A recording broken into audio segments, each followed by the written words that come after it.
सोना 1.5 लाख पर 10 ग्राम और चांदी 3 लाख पर किलो के हिसाब से बढ़ रही है। और पूरे देश में सवाल यही है कि सोना अब आम आदमी की पहुंच से बाहर जा चुका है।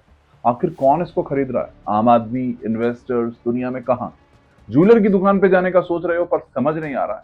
तो बहुत सी ऐसी कुछ चीजें हैं जो वीडियो में आज आपको बताऊंगा और आपका इस वक्त क्लियर हो जाएगा। देखिए, 1 तोला यानी सिर्फ 10 ग्राम सोना आज 1.5 लाख रुपए के पार पहुंच गया और चांदी चांदी तो 3 लाख रुपए किलो के भाव पर इस वक्त यहां पर पहुंच चुकी। समझ नहीं आ रहा है कि खरीदें नहीं खरीदें। तो गणित समझाता हूं सीधा इस, अगर आपने ठीक 1 साल पहले 10 ग्राम सोना खरीदा होता तो आज आपकी जेब में 80% मुनाफा होता। सोना 1,53,831 प्रति 10 ग्राम के ऑल टाइम हाई पर है जब मैं ये वीडियो बना रहा हूं। चांदी का हाल तो मतलब आप सोचिए, शायद आपने हमने किसी ने नहीं सोचा होगा बाजार में 3,26,000 इतना ऊंचा दाम कभी नहीं सोचा था। नवंबर में कहा 1.5 लाख के आसपास थी। बैंक एफडी में पैसा डबल होने से 7 से 8 साल लग जाते हैं और सोने चांदी ने तो एक ही साल में वो कर दिया।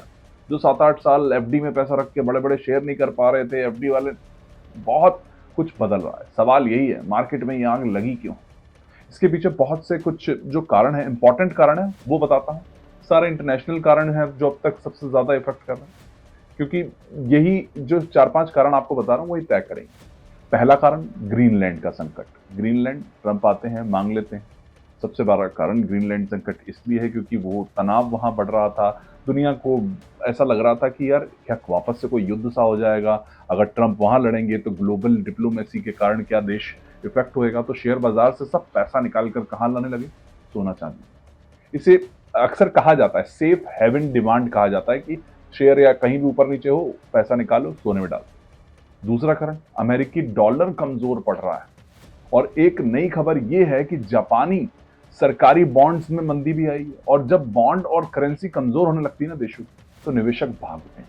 निवेशक भाग भाग कर कहां जाते हैं? इन मेटल्स की तरफ, सोने की तरफ, चांदी की तरफ। और सोने को डबल सपोर्ट उस टाइम पे मिल रहा है। और जो टैरिफ वॉर चल रही थी उसके कारण हमने देखा था कि किस तरह लगातार बढ़ रहा है। पिछले वीडियो में हमने बताया था। तो अमेरिका और यूरोप के बीच में अभी फिलहाल जो खबरें आई टैक्स और व्यापार को लेकर, वो एक टसल की तरह थी, झगड़ा चल रहा था।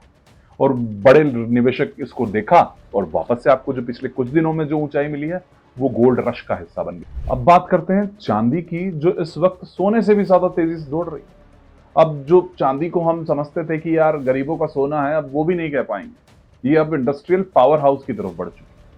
चांदी सिर्फ अब पायल या बर्तन बनाने के काम नहीं आ रही है देश में। छतों पर लगने वाले जो सोलर पैनल्स हैं, आपके सड़कों पर दौड़ती हुई ईवी की गाड़ियां हैं और एआई कंप्यूटर के जो सर्वर्स हैं, इन सब में चांदी का इस्तेमाल हो रहा है। और इसकी डिमांड बहुत ज्यादा है। इंडस्ट्रियल मांग इतनी ज्यादा बढ़ गई है, खदानों से माल कम निकलने लग चुका है और चांदी अब रॉकेट की तरह आगे बढ़ रही है पिछले 1-1.5 साल से। लेकिन सवाल यही है कि आगे क्या होगा, मुझे क्या करना है? जवाब देता हूं उसमें जो एक्सपर्ट्स ने बताया। तो क्या अब खरीदना बेकार है या पिक्चर अभी बाकी है? तो एक्सपर्ट्स क्या कह रहे हैं? एक्सपर्ट्स ये कहते हैं कि ये रैली अभी थमेगी नहीं। चांदी के 3.5-4 लाख तक के जाने की तो चर्चा देखिए पूरी तरह से है और इसको एक मेटल की तरह सब संजो के रखना चाहते हैं। और ग्रीनलैंड का तनाव अभी खत्म नहीं हुआ है और ये अच्छे जो मेटल्स हैं उनकी तो डिमांड इतनी ज्यादा है, एक अच्छा इन्वेस्टमेंट का भी तरीका बन चुका है। तो अब जब पहाड़ चढ़ते हैं तो फिसलन भी होगी। तो आप ये ध्यान रखिएगा जब आप कर रहे हो तो ऐसा मत करना कि बहुत सारा और सब कुछ ही अपना लगा दें। अमेरिका ने ब्याज दरें बदल दी तो एक बड़ी गिरावट भी नजर आएगी, यानी कि वो करेक्शन जरूर होगा। रियल एस्टेट से लेकर शेयर मार्केट से लेकर यहां पर भी वो करेक्शन जरूर देखने को मिलता है। पर आम आदमी को क्या करना चाहिए? बहुत से लोगों के सवाल आते हैं। शादी और परिवार वाले, अपने घर में शादी है तो इंतजार मत करो, भाव गिरने के चक्कर में कहीं महंगा ना खरीदना पड़े, क्योंकि खरीदना तो है ही। तो अगर त्योहार और शादी के हिसाब से है तो अभी खरीद लीजिए। इन्वेस्टर्स क्या सोच रहे हैं? इन्वेस्टर्स को क्या है कि थोड़ा बहुत लगाना है, तो अगर सिर्फ मुनाफा कमाना है तो पूरा पैसा एक साथ मत लगाना, लमसम ये नहीं करना, ठीक है? आज थोड़ा खरीदो, कल थोड़ा भाव गिरे तो और खरीदो। और हाँ, चांदी पर नजर जरूर रखना। गोल्ड का तो है ही है, आप जानते ही हैं, लेकिन ग्रोथ का वहां पर ना अभी फिलहाल गोल्ड के मुकाबले इन्वेस्टर्स को बता रहा हूं कि ज्यादा चांस होगा। और सबसे बड़ी चेतावनी क्या है? उधार लेकर या लोन लेकर सोना चांदी में कभी पैसा मत लगा देना, क्योंकि इस वक्त इतना वॉलेटाइल है ना, कब कहां गिर जाए पता नहीं चले। 10 ग्राम का भाव 1.5 लाख सुनने में डरावना लग रहा है ना, लेकिन सच यही है। फैसला भावनाओं में बहकर मत लेना, जेब देख कर लेना। और क्या लगता है कि चांदी 4 लाख तक जाएगी, नहीं जाएगी? आपका अपना क्या इस वक्त राय?